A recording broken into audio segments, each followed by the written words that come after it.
तो ये कहानी हमारी जाबाज योद्धा लिली की, जिसका बचपन से सपना रहा है कि अपने ड्रैगन ब्लड लाइन को अवेकन करके the dragon blood line warrior बना जाए। जनरेशन बाई जनरेशन कभी भी कोई भी इनके क्लैन का बंदा इस ब्लड लाइन की पावर को अवेकन नहीं कर पाया। हर किसी ने टेस्ट दिया लेकिन ज्यादातर लोग फेल होते रहे और बीते 6 से 7 जनरेशन से लेकर आज तक कोई भी इस पावर को अवेकन नहीं कर पाया। लेकिन जो चीज इस दोंगा को सबसे ज्यादा अलग बना दी है वो ये कि इस कहानी का कॉन्सेप्ट, क्योंकि यहाँ पर कल्टीवेशन तो है 90% से ज्यादा ये वर्ल्ड मैजिक पे डिपेंड करती है, यानी कि magical creature, fantasy, magical based हर एक चीज बस मैजिक से रिलेटेड। अगर तुम लोग थ्रोन ऑफ स्टील के फैन रहे हो और हाउचन के वर्ल्ड का कॉन्सेप्ट तुम्हें पसंद आया, जहाँ पर मैजिकल बीस्ट से लेकर कल्टीवेशन से ज्यादा मार्शल एबिलिटीज से लेकर जो ट्रेजर्स है उनके महत्व को ज्यादा दिखाया गया है, तो आई बेट ये सीरीज पर तुम्हारे लिए बनी है। गाइस, जिस टाइम पे ये रिलीज हुआ है ना, तो मैं थ्रोन ऑफ स्टील की कमी ये ज्यादा महसूस होने नहीं देगा, क्योंकि हमारा मेन कैरेक्टर हाउचन से काफी ज्यादा रिलेट करता है। उसे भी अपने लोगों को प्रोटेक्ट करना है, अपने लिए, अपने क्लाइंट के लिए कुछ करना है। लेकिन यहाँ पर कहानी में एक ट्विस्ट है और कैसे रातों रात हमारे मेन कैरेक्टर लिली की जिंदगी पूरी तरीके से बदल जाती है, यही चीज हम इस कहानी में देखने वाले हैं। इंटरेस्ट में एनिमेशन से लेकर जो इसकी स्टोरी है और जो साइड कैरेक्टर है उनका जो कैरेक्टर डेवलपमेंट है, ये तुम्हारा दिल छू लेगी और by the end of the season तुम भी इस दुम्बा के बहुत बड़े वाले फैन बन जाओगे। नहीं यकीन, चलो शर्त लगाते हैं, इसके लिए तुम्हें वीडियो को एंड तक देखना पड़ेगा। तो चलो फिर अब इस वीडियो का आगाज करते हैं। कहानी की शुरुआत में हमें नरेटर वॉइस बताती है कि ये जो युआन कॉन्टिनेंट है ये बहुत ज्यादा बड़ा है, इतना ज्यादा बड़ा कि इसके अंदर 3 बहुत ही बड़े बड़े डेंजर जोन्स मौजूद है, पर उसमें हम बाद में जाएंगे। फिलहाल के लिए हम ईस्ट की ओर बढ़ते हैं, जहाँ 4 बहुत ही ग्रेट एम्पायर्स मौजूद हैं, जो कि बहुत ही ज्यादा विशालकाय है और कहानी में कैसे ये इम्पैक्ट डालती है ये हमें आगे पता चलेगा। लेकिन पश्चिम की ओर की बात ही अलग है, क्योंकि यहाँ द ग्रेट 2 अलायंस मौजूद है, एक ऐसी अलायंस की जिनके बीच में हमेशा ना 36 का आंकड़ा चलता रहता है और इनके बीच का जो कॉन्फ्लिक्ट है वो सास बहू के ड्रामे से भी कहीं ज्यादा ड्रामेटिक है। और जब दोनों आपस में भिड़ते हैं तो दोनों ओर के ये मैजिशियंस और जो वॉरियर्स होते हैं वो पूरे बैटल एरिना को ना डोमिनेट करते हैं। हर बार इनके बीच वॉर होती है और इस वॉर का अंजाम ये होता है कि या तो कोई नेशन खड़ा होता है या फिर वो पूरी तरीके से धराशायी हो जाता है। लेकिन कहानी कभी रुकती नहीं। इस पूरे के पूरे युआन कॉन्टिनेंट का बस एक ही रूल है कि जो ताकतवर है वही सर्वाइव करेगा, और यही इनका इटर्नल आयरन लॉ बन के रह चुका है। जैसा कि सदियों से कोई भी वॉरियर, कोई भी एम्पायर, कोई भी इंसान बदल नहीं पाया। बस फिर क्या, यहीं से हमारी कहानी की शुरुआत होती है। अब इंट्रोडक्शन तो हो गया, अब आते हैं मेन कहानी पर, और ये कहानी शुरू होती है बारुच क्लैन से, जो कि लगातार डिक्लाइन करती जा रही है। हालत इनके बिल्कुल खस्ता है, लेकिन इरादे बहुत ही ज्यादा अटल और मजबूत। और इसी फैमिली से बिलोंग करता है हमारा मेन कैरेक्टर, यानी कि इस पूरी की पूरी कहानी का प्रोटैगनिस्ट। जहाँ ऐसे काले अंधेरे मौसम में जब बरसात बिल्कुल अपने उफान पे थी, चारों ओर यहाँ पानी और कीचड़ पूरी तरीके से लटपट हुए रास्ते में अपना प्रोटैगनिस्ट खड़ा था, जिसका नाम लिली ब्रुच है। यहाँ पे मत जाना, काम इसके बहुत बड़े बड़े हैं। यहाँ लिली जो कि फाइट कर रहा था और उसके जो दोस्त है वो उससे कहने लगते हैं कि कम ऑन लिली, तुम्हें इन्हें सबक सिखाना ही होगा। इन आउटसाइडर्स को दिखा दो कि हम क्या चीज है। इन्हें बता दो कि टाउन के मर्चेंट्स की ऐसी भी कोई खास बात नहीं कि इनके सामने हर कोई अपना सिर झुकाएगा। अब यहाँ पे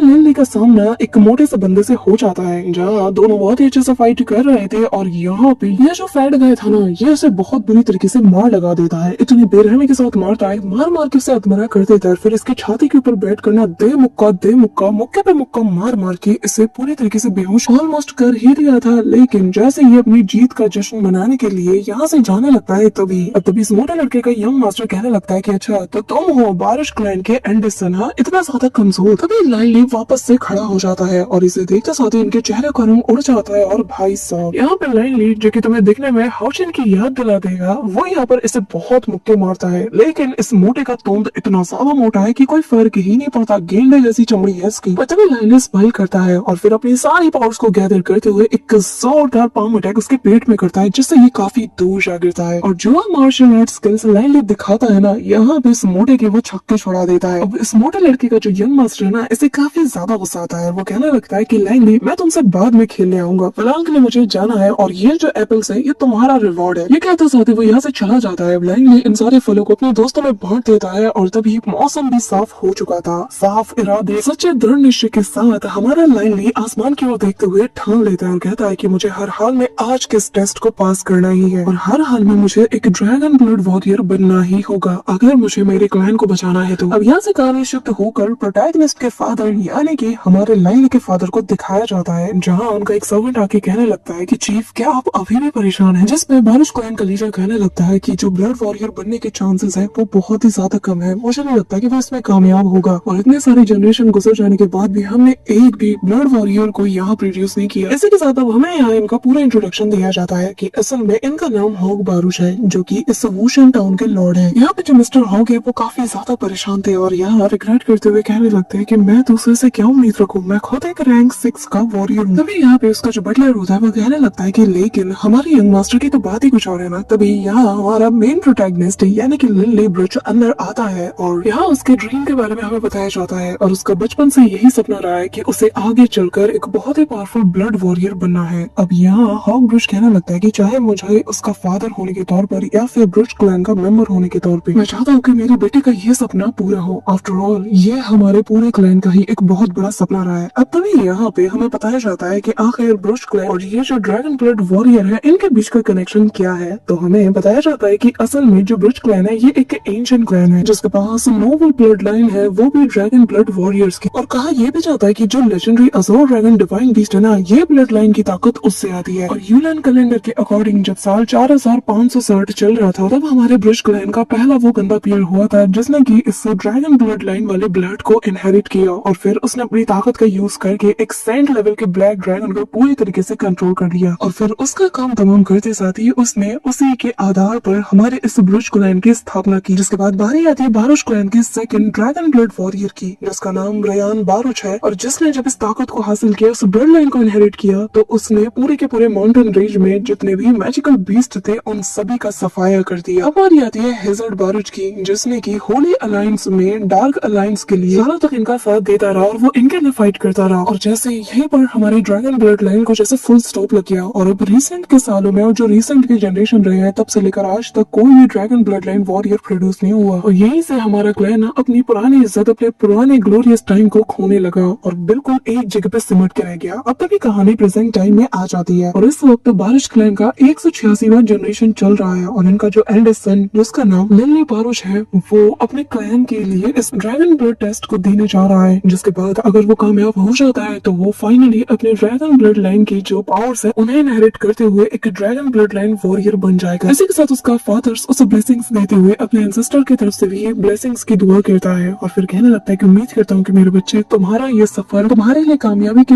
वो दरवाजे खोल दें जिससे कि आज तक हमारी जनरेशन में किसी के लिए खोला नहीं गया। अब ड्रैगन ब्लड टेस्ट को शुरू करने के लिए यहाँ पे जो क्लैन का हेड है वो यहाँ पर एक स्टोन को उस थ्रोन के पास लगा देता है जिससे एक टेरिफाइंग सी रोशनी निकलती है और ये जो एनर्जी थी ना वो यहाँ पर एक गोल्डन लाइट को कास्ट करती है जिसके अंदर से एक जेड स्टिक बाहर आती है जिसे देखकर तो सबसे पहले लाइनली थोड़ा डर जाता है लेकिन फिर वो अपना थोड़ा सा ब्लड इस जेड स्टिक में डाल देता है जिससे अब फाइनली ये टेस्ट शुरू हो जाता है। उसका ब्लड जैसे ये स्टिक ऑब्जर्व करती है ना तो इसके अंदर उसे एक अज़ोर ड्रैगन का पैटर्न नजर आता है और यहाँ इसकी हार्ट बीट भी तेज हो जाती है। तभी यहाँ पर चारों ओर गोल्डन रोशनी छा जाती है। उसका फादर भी यहाँ पर अपनी मुट्ठी को टाइट करते हुए बहुत ही पेशेंस के साथ इस सारे प्रोसेस को देख रहा था लेकिन अचानक से पूरा ये जो जगह था ये गोल्डन एनर्जी से फिल्ड हो जाता है और सामने बस यहाँ पे वो जेड स्टिक मौजूद था। अब जैसे लिली उसे टच करने जाता है तभी उसका फादर रोक देता है और ये जो स्टिक थी ये यहाँ से डिसअपीयर होने लगती है। लिली समझ आता है कि वो फेल हो गया। तभी उसका फादर उसे थोड़ी सी सांत्वना देते हुए कहने लगता है कि फिक्र मत करो, तुम कोई नए इंसान नहीं हो, इससे पहले की जनरेशन में भी कोई भी इसे अवेकन कर ही नहीं पाया, इसमें तुम्हारी कोई गलती नहीं है, ये तो सब बस किस्मत का खेल है। तभी यहाँ पे दरवाजे पे एक बंदा दस्तक देता है। वो कहने लगता है कि फाइनली ब्रदर होंग, अब तो मुझे लगता है कि तुमने सोच ही लिया होगा कि तुम इस the fierce limestone sculpture को अब तुम बेचने वाले हो। हाँ, अब यहाँ पे मैं बता दूं कि ये बंदा असल में एक मर्चेंट है जो कि यहाँ पे शहर में काफी ज्यादा फेमस है और ये जो स्कल्पचर है ना, ये जो ड्रैगन स्टोन है, इसके पीछे ये हाथ धो के पड़ा हुआ है। अब तभी यहाँ जो लिली है उससे उसका फादर कहने लगता है कि तुम यहाँ से जा सकते हो, हम बाद में बात करेंगे। लिली यहाँ पे समझ आता है कि ये बंदा वापस हमारे क्लैन की इतनी इंपॉर्टेंट चीज को बाई करने के लिए आया है जिसके चलते इसे गुस्सा भी आता है, पर फिलहाल के लिए वो कुछ भी नहीं कर सकता। अब यहाँ पे ऐसे ही रात हो जाती है और ये जो नेगोशिएशन है ये काफी अरसे तक चलता रहता है और बार बार मर्चेंट फिर उसे यही कहता है कि यार तुम्हारी क्लैन पूरी तरीके से डिक्लाइन कर रही है तो क्यों जमा करना है, ऐसे भंगार को फेंक दो। मैं तो कह रहा हूँ ठीक ठाक दाम में मैं ले लूंगा, तो बेहतर यही होगा कि वक्त रहते दे दो, इससे पहले कि इसकी चमक फीके पड़ जाए और मेरा इरादा बदल जाए। हाँ, तभी उसका छोटा भाई उससे मिलने आता है और वो उसे बताने लगता है कि मैंने देखा कि फादर और वो जो बैड फिल अंकल है ना, वो अभी भी उस स्टोन स्कल्पचर को मूव करने के पर बात कर रहे हैं। यहाँ तक कि उन्होंने तो कुछ स्टैचूज को भी उसे दे दिया और वो सारे ना मेरे बहुत ज्यादा फेवरेट थे। अब ये सुनकर तो उसका भाई उसे कहने लगता है कि चिंता मत कर, हमारे फादर की कुछ मजबूरी है और मुझे बहुत ज्यादा अफसोस होता है कि हम उनके इस बर्डन को ज्यादा शेयर नहीं कर सकते। तभी यहाँ पर उसका छोटा भाई इसके हाथ को ना बड़े प्यार से पकड़ते हुए कहने लगता है कि चलो ना फिर हम ना फादर के साथ छुपन छुपाई खेलते करते हैं उनका जो मेंशन है वो पूरी तरीके से गायब हो जाएगा। और हाँ, हम ना उस एंसेस्ट्रल हाउस में जाके छिप जाएंगे, फिर वो हमें ढूंढ भी नहीं पाएंगे। सोचा कितना मजा आएगा। अब यहाँ पे एंसेस्टर प्लेसेस का नाम सुनते साथ ही यहाँ आज के दिमाग में एक आइडिया आता है। वो कहने लगता है कि वहाँ पर ऐसी बहुत सी चीजें हैं जिसे कि अब तक साफ नहीं किया गया, मुझे तो उन्हें देखना भी है। तभी मैं यहाँ अपने छोटे भाई वॉर्टन से कहने लगता है कि जाओ जाके अच्छे बच्चे की तरह सो जाओ, ठीक है। अब मैं वादा करता हूँ मैं ना तुमसे कल सुबह जरूर खेलूंगा, ठीक है। जस्ट बस का भाई मान जाता है और तभी यहाँ से कहानी शिफ्ट होती है और हमें एंसेस्टर पैलेस का सीन दिखाया जाता है जहाँ लिली पहुंच चुका था और यहाँ पे घनघोर अंधेरा छाया हुआ था। दरवाजा खोलते साथ ही वो यहाँ पे एक अजीब सी जो स्मेल थी उसे वो फील कर पाता है, जिसके चलते उसे लगता है कि यहाँ कुछ तो है ऐसा जो कि नहीं होना चाहिए। तभी यहाँ पर आते साथ ही उसका स्वागत बहुत सी धूल से होता है, कुछ टूटे फूटे फर्नीचर से। लेकिन जैसे वो यहाँ पर कुछ खोजबीन करता है तो अचानक से एक बड़ा सा बॉक्स आके गिरता है और तभी एक बहुत अजीब सी पेंटिंग उसके ऊपर गिरने वाली थी कि तभी सीन शिफ्ट होता है। अब यहाँ पे लिली का जो फादर है वो यहाँ अपने बटलर से पूछने लगता है कि आखिर वो कहाँ है, जिस पे वो बताने लगता है कि इस वक्त हमारे जो ओल्ड एस्टेट है वहाँ गए हैं, यानी कि एंसेस्टर हाउस में। जस्ट उसका फादर कहने लगता है कि इससे कहो कि मुझे इससे मिलना है क्योंकि मुझे इसे कुछ बहुत ही इंपॉर्टेंट चीज के बारे में बताना है। जिस पे बटलर उसे लेने के लिए पहुंच जाता है। वहीं दूसरी तरफ लिली कबाड़ में खजाने की तलाश में लगातार यहाँ वहाँ हर एक चीज को देखता जाता है। अब इसकी नजर उस पेंटिंग पे जाती है, तभी उसे कुछ डस्ट पार्टिकल्स नजर आते हैं जो कि गोल्डन कलर के लग रहे थे। उसे लग रहा था कि शायद यहाँ पे कोई ना कोई काम की चीज होगी, लेकिन जब वो उस अलमारी को खोलता है तो कुछ खास मिलता नहीं, जिसके चलते गुस्से के मारे वो उसे एक घूंसा मारता है। तो ये अलमारी सीधा उसके ऊपर गिरने वाली थी, लेकिन सही मौका रहते वो यहाँ से डॉज कर जाता है और उसके सामने आती है एक लुढ़कती हुई रिंग जो कि काफी ज्यादा पुरानी लग रही थी। तो गाइस तैयार हो जाओ क्योंकि यही से रोमांच के सफर की शुरुआत होने वाली है। लिली उस रिंग को उठाता है और देखता है और कहता है कि आखिर ये कैसी रिंग है, आखिर इसके ऊपर ये चीज बनी तो बनी क्या है, आखिर ये है क्या। बहुत गौर से देखने के बाद इसे पता चलता है कि ये तो एक ड्रैगन है जिसे कि जैसे इस रिंग के ऊपर लपेटा गया है, यानी कि कोइंड ड्रैगन। अब इस रिंग के नीचे कुछ टेक्स्ट भी लिखे थे, लेकिन फिलहाल लिली इसे समझ नहीं पाता। वो कहता है कि शायद मुझे इसकी ठीक ठाक कीमत मिल जाए। तभी यहाँ बटलर की आवाज आती है और वो कहने लगता है कि यंग मास्टर लिली आपको आपके फादर ने बुलाया है। लिली उसके फादर के पास जाता है। उसका फादर उसे देखते साथ ही कहने लगता है कि हमारे क्लाइंट के जो मैटर्स हैं उन पे तुम ज्यादा ध्यान न दो, मैं तुम्हें कुछ इंपॉर्टेंट बताने वाला हूँ और जो कि हमारी ब्लड लाइन से रिलेट करता है।